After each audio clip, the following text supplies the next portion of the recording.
जुबिन जी के जब उनकी मृत्यु हुई तो हम लोग जो असम के नहीं हैं, हमने जब देखा कि किस तरह से असम की जनता उनसे प्रेम करती है, किस तरह कितनी श्रद्धा थी, चाहे कोई भी परिवार का हो, माता पिता बच्चे बेटे बेटियां भाई बहन, सबके आंखों में आंसू थे। और हमने ये सोशल मीडिया में हमने ये सब देखा, तो हम बाहर से जो देख रहे थे, हम समझने की कोशिश कर रहे थे कि क्या है ये भावना, ये इमोशन जिसकी वजह से जनता इस व्यक्ति से जुड़ी हुई है।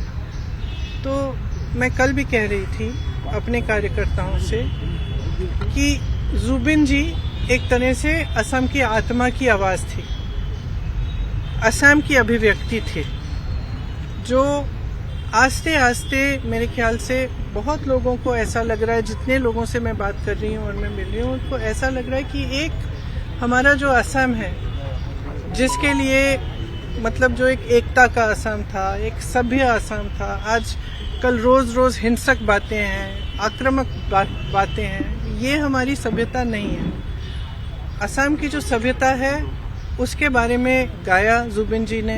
जो भी उनके जितने भी उनके गाने थे, अगर आप सुने, उसमें एक भी गाने में ये नहीं था कि इससे नफरत करो, ये तुम्हारा दुश्मन है, इसको मारो, नहीं था ये।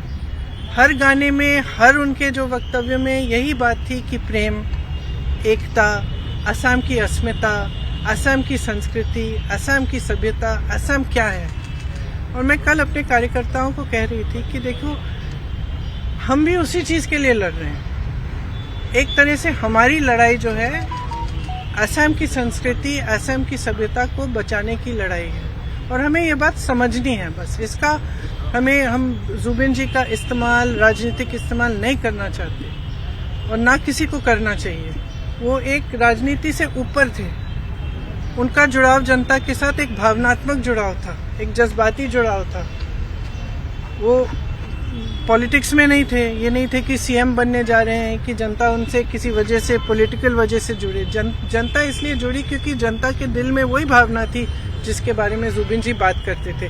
तो आज भी सुबह जब मैं गई तो फ्रैंकली बहुत ही मेरे लिए भी इमोशनल मोमेंट था, क्योंकि मैं ज़्यादा जानती नहीं थी जुबिन जी के बारे में पहले, और पिछले महीनों से मैं देख रही हूँ, मैं समझ रही हूँ। लेकिन जब मैं वहाँ गई तो मैंने देखा कि किसी ने उनके लिए कुछ जो उनको पसंद था, लोग वहाँ पे 1 बजे रात तक आ रहे हैं, कोई अगरबत्ती जला रहा है, कोई किताब छोड़ रहा है उनके लिए, कोई फूल छोड़ रहा है।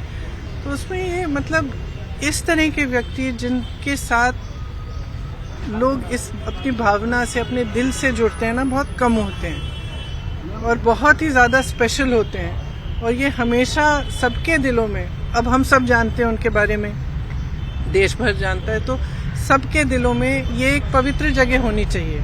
इसका इस्तेमाल नहीं होना चाहिए, इसको किसी भी नकारात्मक सेंटिमेंट से जोड़ना नहीं चाहिए। कि इसकी अपनी जगह है, जनता के दिल में जगह है, और उसका सब आदर करना चाहिए। इसीलिए मैं गई, पॉलिटिकल वजह से नहीं, मैं इसीलिए गई क्योंकि मैंने सोचा मैं पहली बार यहाँ आई हूँ उनकी मृत्यु के बाद, तो मुझे श्रद्धांजलि चुपचाप से अर्पित करनी चाहिए, तमाशा नहीं बनना चाहिए उसका। तो मेरी यही इच्छा थी।